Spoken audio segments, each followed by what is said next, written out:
Saudara-saudara yang terkasih dalam nama Tuhan kita Yesus Kristus, hari ini kita bersyukur karena kita bisa kembali dalam program belajar Alkitab Renungan satu pasal satu hari. Hari ini kita akan merenungkan firman Tuhan dari kitab Keluaran pasalnya yang ke-34. Kita lanjutkan dari apa yang sudah kita renungkan sebelumnya. Sebelumnya mari kita sama-sama menyanyikan satu pujian dari KPPK nomor 168. KPPK nomor 168 yang berjudul Ia Selamatkanku. Ku terjatuh dalam dosa, jauh dari jalan benar kasih-Nya. Sungguh pun ku menolaknya, Ya rela mati menggantikanku. Ya selamatkan dan bebaskan daku. Di Golgota tanggung hukumanku, Ya menghapus segala dosaku. Ada damai di hatiku, tak terduga yang ku terima, sukacita kidung bahagia. Padaku rahmat-Nya diberi, dan kau pun kan diberi oleh-Nya. Ya selamatkan dan bebaskan daku. Di Golgota tanggung hukumanku, Ya menghapus segala dosaku. Ada damai di hatiku.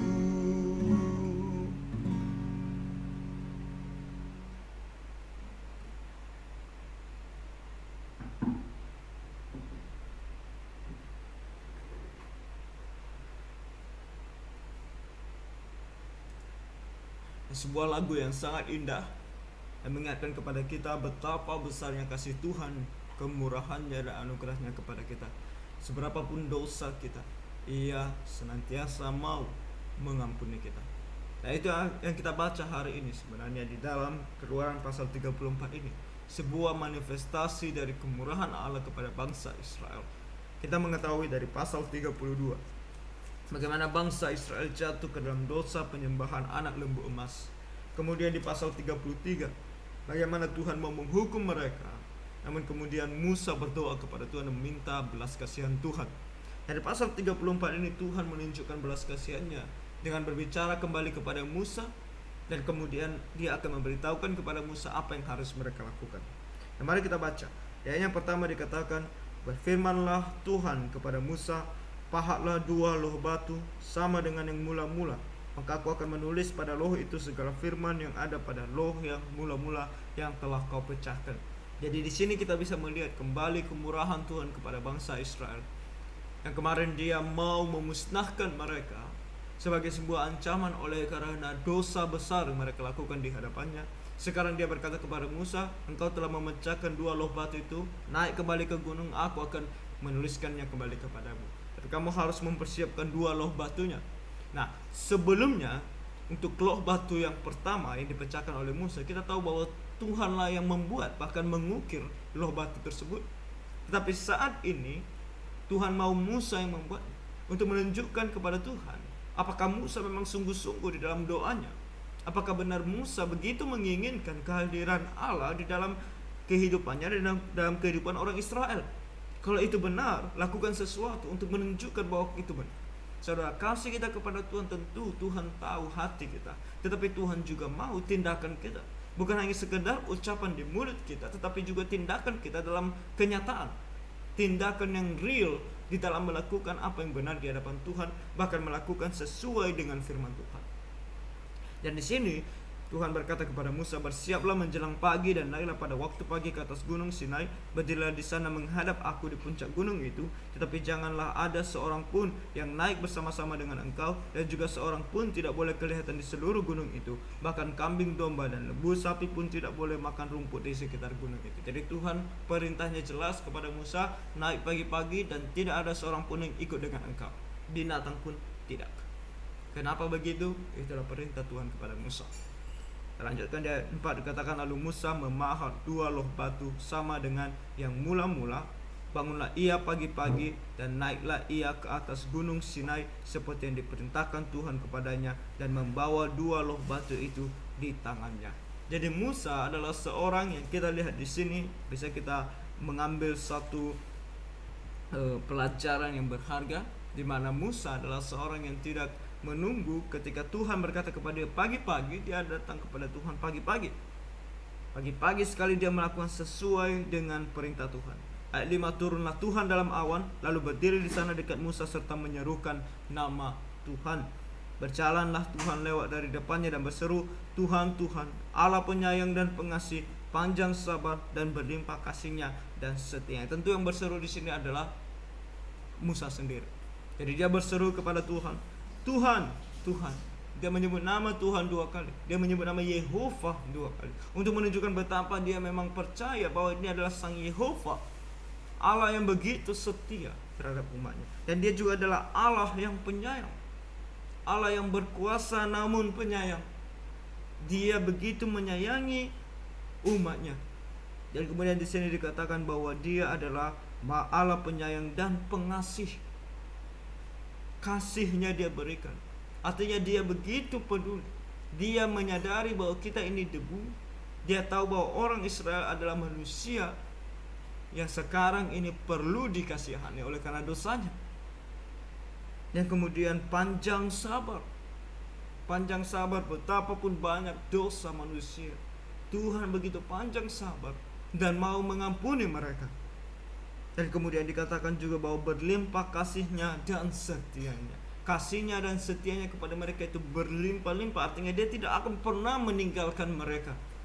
Sesuai dengan janjinya, kasih setianya itu berlimpah-limpah. Namun lihat di sini, bukan hanya itu. Katakan yang meneguhkan kasih setianya kepada beribu-ribu orang, yang mengampuni kesalahan, pelanggaran, dan dosa. Saudara, Allah kita, Allahnya Abraham, Ishak, dan Yakub adalah Allah yang maha pengasih dan penyayang, Allah yang penuh dengan kemurahan, yang mau mengampuni segala kesalahan dan dosa, bahkan pelanggaran. Ini adalah ketiga hal yang kita lakukan dalam kehidupan kita. Kesalahan, artinya terkadang kita melakukan sesuatu tanpa kita sadari itu melanggar hukum. Kesalahan. Kemudian dosa, segala hal bentuk dari apapun yang kita lakukan yang tidak berkenan kepada Tuhan, itu dosa. Dan pelanggaran, sebuah kelakuan atau tindakan yang dengan sengaja melanggar hukum.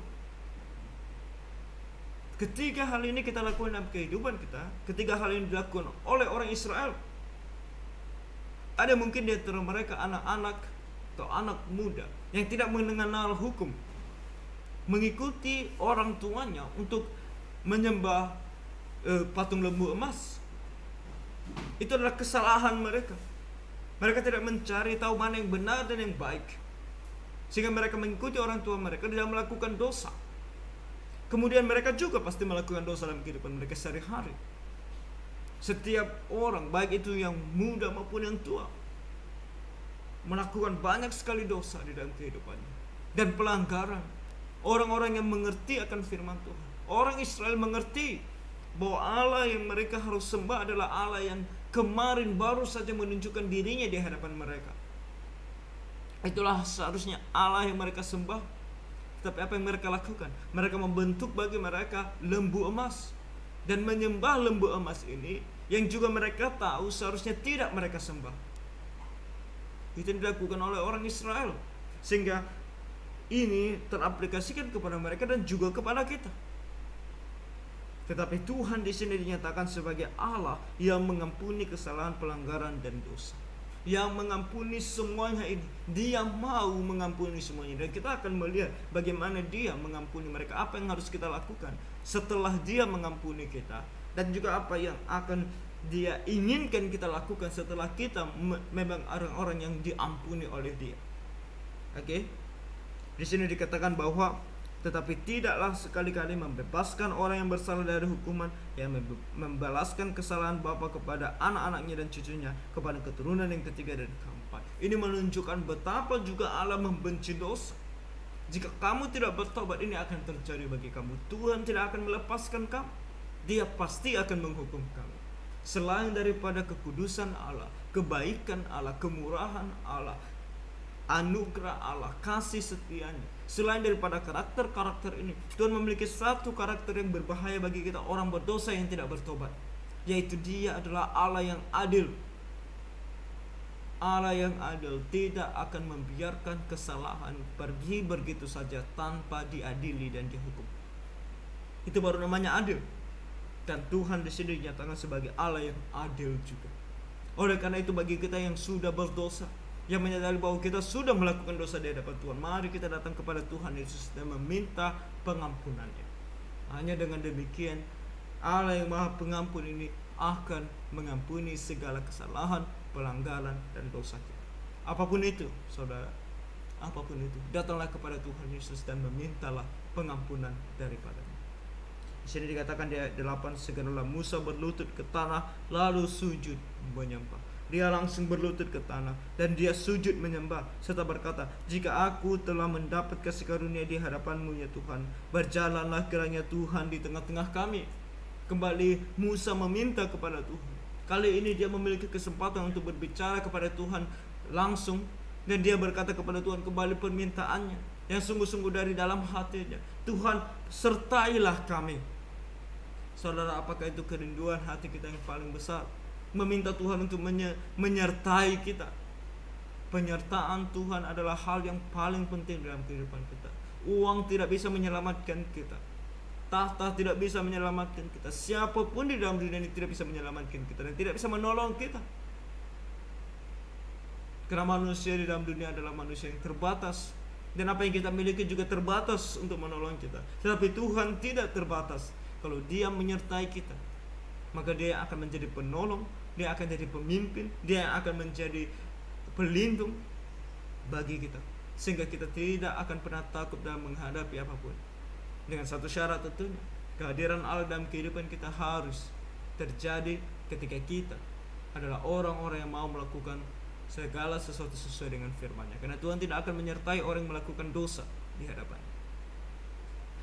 Dan di sini kita akan, sekalipun bangsa ini suatu bangsa yang tegar tengkuk, tetapi ampunilah kesalahan dan dosa kami, ambillah kami menjadi milik-Mu. Penyertaan Tuhan di dalam kehidupan kita hanya akan terjadi kalau kita bertobat, kalau kita datang kepadanya dan meminta pengampunan akan segala dosa kita, dan kita betul-betul dan sungguh-sungguh bertobat dari segala kesalahan kita itu. Hanya dengan demikian Tuhan akan menyertai kita. Musa menyadari hal tersebut, maka dia katakan kepada Tuhan, walaupun bangsa ini adalah bangsa yang tegar tengkuk, tetapi kiranya Engkau mengampuni dosa mereka. Ayat 10, firman-Nya, sungguh aku mengadakan suatu perjanjian di depan seluruh bangsamu ini, akan kulakukan perbuatan-perbuatan yang ajaib seperti yang belum pernah dijadikan di seluruh bumi di antara segala bangsa. Seluruh bangsa yang di tengah-tengahnya engkau diam akan melihat perbuatan Tuhan, sebab apa yang akan kulakukan dengan engkau sungguh-sungguh dahsyat. Artinya Tuhan berkata, oke, aku akan menyertai engkau.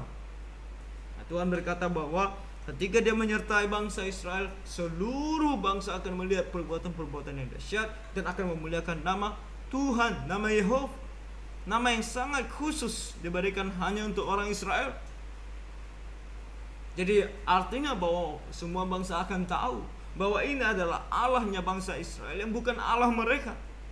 Dan begitu luar biasa kuasanya, sehingga mereka semua harus tunduk kepadanya.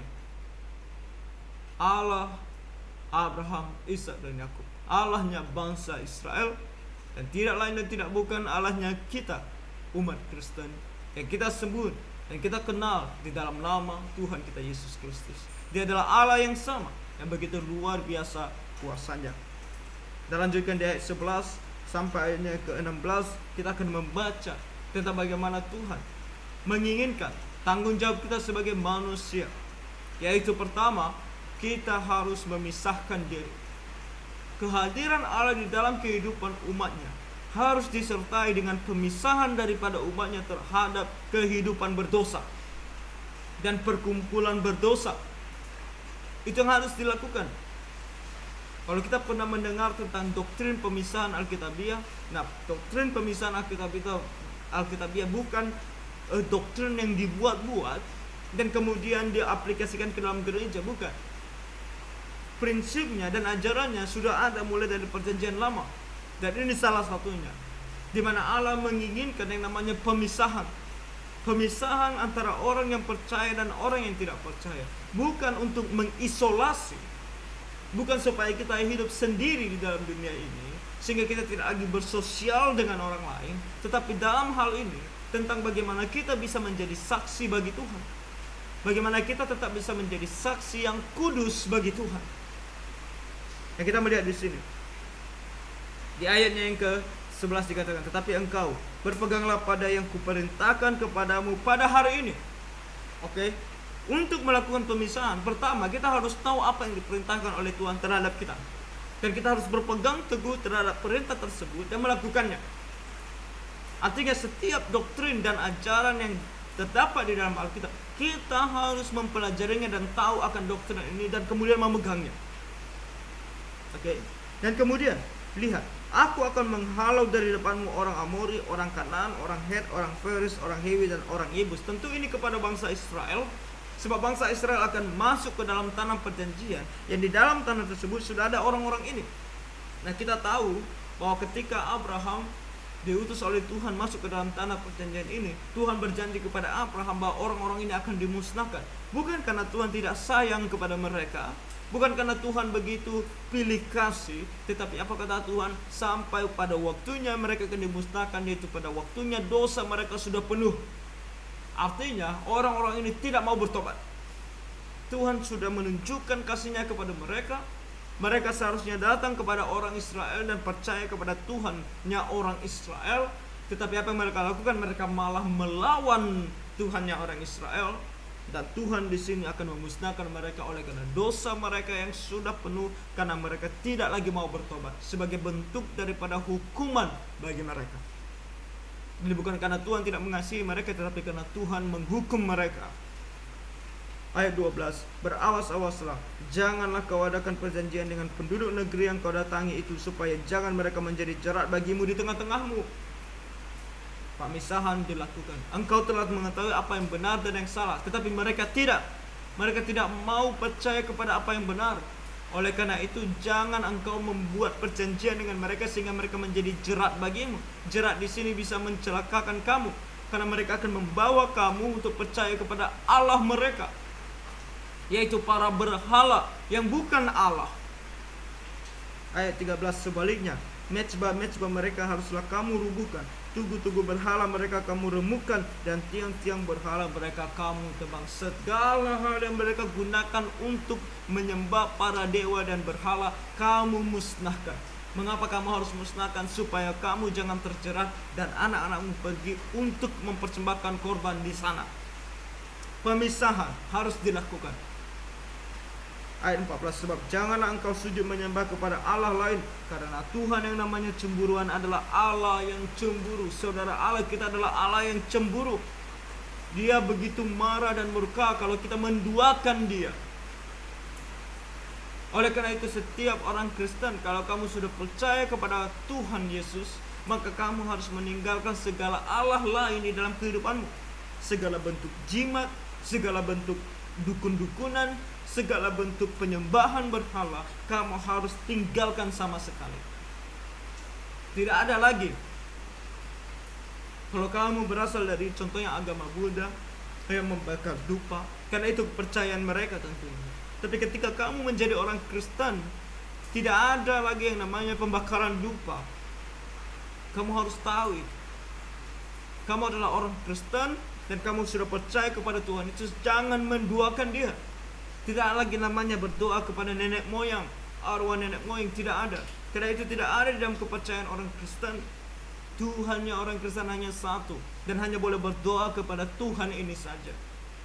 Kamu orang Kristen jangan berdoa bahkan kepada orang-orang kudus, karena mereka manusia biasa. Jangan mendoakan Tuhan. Hanya ada satu Tuhan. Bahkan jangan berdoa kepada Maria, karena Maria juga adalah manusia biasa. Dalam Alkitab, dia sendiri menyatakan bahwa dia adalah hambanya Allah, hamba Tuhan, yang dipakai oleh Tuhan. Dia manusia biasa, dia dipakai oleh Tuhan, sama seperti hamba-hamba Tuhan lainnya yang tidak boleh kita sembah, bahkan berdoa kepadanya. Jangan mendoakan Tuhan. Tinggalkan semuanya ini. Segala bentuk patung yang ada di rumahmu, tinggalkan. Bahkan gambar yang kamu bilang gambar Tuhan Yesus, karena itu bisa menjadi berhala di dalam kehidupanmu. Saudara, kalau kamu berdoa dan di dalam bayanganmu adalah foto dan gambar yang terpampang di dalam rumahmu, yang kamu katakan itu gambar Tuhan Yesus, kamu sedang menyembah berhala, karena bukan begitu wajah Tuhan Yesus. Jadi kamu harus hati-hati. Jangan sampai kamu menyembah berhala, menduakan Tuhan dengan berhala. Ayat 14, sebab janganlah engkau sujud menyembah kepada Allah lain, karena Tuhan yang namanya cemburuan adalah yang cemburu. Janganlah engkau sampai mengadakan perjanjian dengan penduduk negeri itu apabila mereka berzina dengan mengikuti Allah mereka, dengan mempersembahkan korban kepada Allah mereka, maka mereka akan mengundang engkau dan engkau akan ikut makan korban sembelihan mereka. Mereka akan mengundang, karena kalau kamu bersahabat dengan mereka, kamu akan kesulitan. Kamu akan kesulitan, karena mereka akan mengundang kamu untuk menyembah Allah mereka, dan kamu akan ikut. Prinsip pemisahan Alkitabiah ada di sini. Mengapa kita gereja yang benar, yang tahu apa itu yang benar, tidak boleh bergabung dengan agama-agama lain di dalam penyembahan kepada Tuhan? Seharusnya ketika ada yang namanya perkumpulan semua agama dan kita berdoa bersama-sama, seharusnya kalau kita belajar firman Tuhan, kita tahu bahwa ini tidak boleh kita ikuti, sebab Allah kita berbeda. Lagu yang mengatakan bahwa Allah kita cuma satu tapi kita yang berbeda, itu salah. Yang benar adalah kita ini sama-sama manusia tapi Allah kita yang berbeda. Itu yang sesuai dengan Alkitab. Oke? Jadi kita tidak boleh bersama-sama dengan mereka untuk menyembah Tuhan. Ayat 16, apabila engkau mengambil anak-anak perempuan mereka menjadi istri, dan anak-anak muda, anak-anak perempuan itu akan berzina dengan mengikuti Allah mereka, maka mereka akan membujuk juga anak-anak laki-laki untuk berzina dengan mengikuti Allah mereka. Janganlah kau buat bagimu Allah tuangan. Kalau kita tadi melihat di ayatnya yang ke-15 tentang kata berzina di sana, kata berzina di sana artinya berzina secara harafiah. Karena dalam penyembahan berhala mereka ada satu momen atau satu perayaan di mana mereka betul-betul melakukan perzinahan di hadapan Allah mereka, di hadapan patung dan dewa-dewa mereka. Oke. Nah, tapi di sini ketika dikatakan orang Israel berzina di sini, dalam artian mereka berzina tidak setia kepada Tuhan, menduakan Tuhan. Kalau kamu adalah orang yang percaya kepada Tuhan dan kemudian menduakan Tuhan, kamu disebut sebagai berzina secara rohani. Oke? Jadi itu yang dilakukan oleh orang Israel. Mereka berzina kepada Tuhan, terhadap Tuhan, kalau mereka pergi menyembah Allah lain, mengikuti bangsa tersebut atau bangsa yang ada di dalam tanah Kanaan itu untuk menyembah Allah mereka. Oleh karena itu dibutuhkan yang namanya pemusnahan secara total. Jangan melakukan hubungan dengan mereka. Oke. Kita lanjut di ayat 17, janganlah kau buat bagimu Allah tuangan sama seperti lembu emas. Jangan. Dan selain pemisahan yang harus mereka lakukan, Tuhan juga berkata, kamu harus beribadah kepadaku dengan cara yang aku tentukan. Ayat 18, hari raya roti tidak beragi haruslah kau pelihara. 7 hari lamanya engkau harus makan roti yang tidak beragi, seperti yang kuperintahkan kepadamu pada waktu yang ditetapkan dalam bulan Abib, sebab dalam bulan Abib itulah engkau keluar dari Mesir. Tuhan mengingatkan kembali kepada mereka tentang hari raya Paskah. Jangan lupa, tapi lakukan. Ayat 19, segala apa yang lahir terdahulu dari kandungan, akulah yang mempunyai. Juga segala ternakmu yang jantan, anak yang lahir terdahulu dari lembu dan domba. Tetapi anak yang lahir terdahulu dari keledai, haruslah kau tebus dengan seekor domba. Jika tidak kau tebus, haruslah kau patahkan batang lehernya. Setiap yang sulung dari antara anak-anakmu haruslah kau tebus. Dan janganlah orang menghadap kehadiratku dengan tangan hampa. Kedua, mempersembahkan korban kepada Tuhan. Ingat akan hari raya Paskah, persembahkan korban kepada Tuhan. Lanjut, 6 harilah lamanya engkau bekerja, tapi pada hari yang ke-7 haruslah engkau berhenti, dan dalam musim membajak dan musim menuai haruslah engkau memelihara hari perhentian juga. Hari Sabat penting sekali. Hari Sabat, hari perhentian. 6 hari lamanya bekerja, pada hari ke-7 berhenti bekerja, fokus untuk beribadah dan beristirahat di hadapan Tuhan. 3, itu yang ketiga. Yang kemudian ada namanya hari raya 7 minggu, ayat 22, hari raya 7 minggu, yakni hari raya buah bungaran dari penuaian gandum. Haruslah kau rayakan juga hari raya pengumpulan hasil pada pergantian tahun. Nah, ini kita akan membaca detailnya dalam kitab Imamat pasal 23. Oke. Kita lanjut ayat 23, 3 kali setahun segala orangmu akan yang laki-laki harus menghadap kehadirat Tuhanmu, Tuhan Allah Israel, sebab aku akan menghalau bangsa-bangsa dari depanmu dan meluaskan daerahmu, dan tiada seorang pun yang akan mengingini negerimu apabila engkau pergi untuk menghadap kehadirat Tuhan Allahmu 3 kali setahun. Ketika engkau akan berkumpul dan engkau akan menyembah Tuhan 3 kali setahun, Tuhan akan memastikan bahwa engkau dilindungi oleh Dia. Ayat 25, janganlah darah korban sembelihan yang kepadaku kau persembahkan beserta sesuatu yang beragi, dan janganlah ada dari korban sembelihan pada hari raya Paskah bermalam sampai pagi. Penyembahan kepada Tuhan harus dilakukan sesuai dengan perintah Tuhan. Mungkin kita bertanya, kenapa harus demikian? Kenapa harus yang namanya darah korban sembelihan jangan ikut dengan roti yang beragi? Apa salahnya? Tidak ada salahnya kalau kita melihatnya secara manusia. Tapi karena ini perintah Tuhan, kalau dilanggar akan salah. Kepada gereja orang Kristen, kalau kita membaca Alkitab, kita akan tahu detail-detail tentang bagaimana menyembah Tuhan dengan benar dan baik sesuai dengan kehendak Tuhan. Kita gereja bukan ditinggalkan Tuhan tanpa petunjuk bagaimana harus menyembah Tuhan di dalam gereja, sehingga kita bisa seenaknya saja beribadah kepada Tuhan di dalam gereja. Tidak bisa. Tuhan menunjukkan kepada kita apa kehendaknya dalam Alkitab. Makanya kita terus belajar Alkitab, kita akan tahu apa saja detail tentang bagaimana kita harus menyembah Tuhan.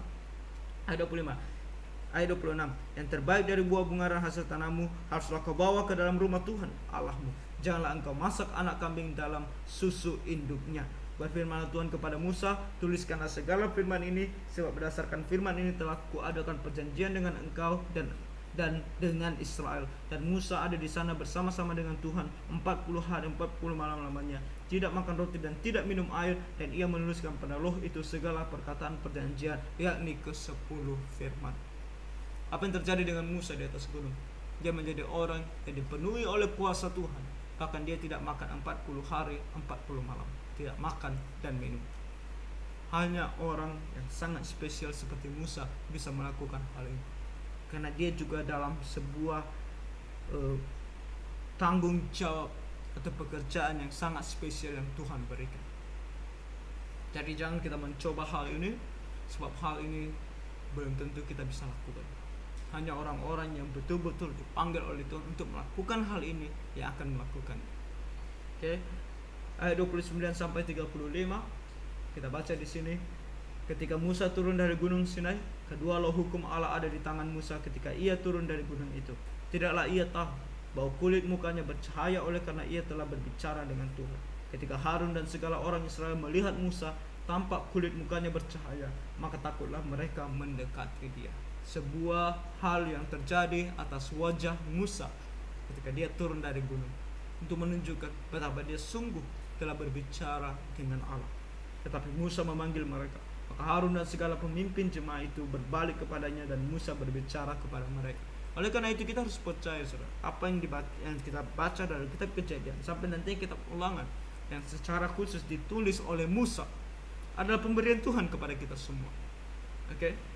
Di sini dikatakan di ayat 32, sesudah itu mendekatlah segala orang Israel, lalu disampaikannya kepada mereka segala perintah yang diucapkan Tuhan kepadanya di atas gunung Sinai. Setelah Musa selesai berbicara dengan mereka, diselubunginya mukanya, supaya mereka tidak melihat cahaya yang menyilaukan di wajahnya. Ayat 34, tetapi apabila Musa masuk menghadap Tuhan untuk berbicara dengan dia, ditanggalkannya selubung itu sampai ia keluar.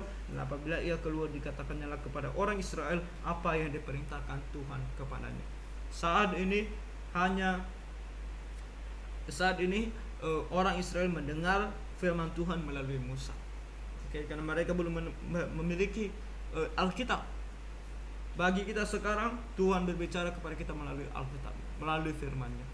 Dan kemudian dia mengutus para pengkhotbah, para pengajar firman Tuhan untuk membaca Alkitab bagi kita dan menjabarkannya, menjelaskan Alkitab ini kepada kita.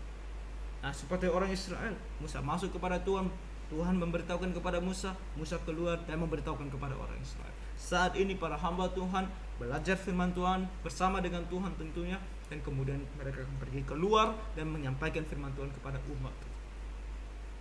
Ayat 35, apabila orang Israel melihat muka Musa, kulit muka Musa bercahaya, maka Musa menyelubungi mukanya kembali sampai ia masuk menghadap Tuhan untuk berbicara dengan Tuhan. Jadi ini yang terjadi di pasal 34. Apa yang kita lihat? Pertama, kemurahan Allah yang begitu luar biasa dalam mengampuni segala dosa umatnya, termasuk dosa kita. Oleh karena itu mari kita betul-betul datang kepada Tuhan. Kalau kita sudah melakukan dosa di hadapannya, jangan kita bahkan meninggalkan dia, tetapi lebih lagi kita datang kepadanya dan meminta pengampunan daripadanya, dan dia pasti akan mengampuni kita. Dan kemudian tentang dua hal yang menjadi tanggung jawab kita. Yang pertama, kita harus memisahkan diri dari segala perbuatan dosa dan dari perkumpulan-perkumpulan yang berdosa, bahkan yang menyebut dirinya orang Kristen atau gereja Tuhan sekalipun, tapi kalau melakukan apa yang tidak sesuai dengan firman Tuhan, kita harus memisahkan diri dari mereka, karena kita tidak mau kita terkontaminasi, diajak oleh mereka untuk melakukan apa yang tidak berkenan kepada Tuhan, dan kita melakukannya dan berdosa di hadapan Tuhan.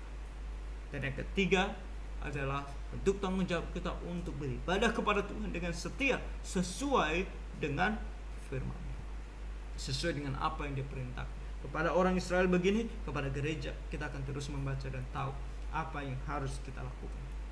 Jadi saudara, demikianlah renungan kita hari ini. Kiranya Tuhan menolong dan memberkati kita semua. Tuhan memberkati.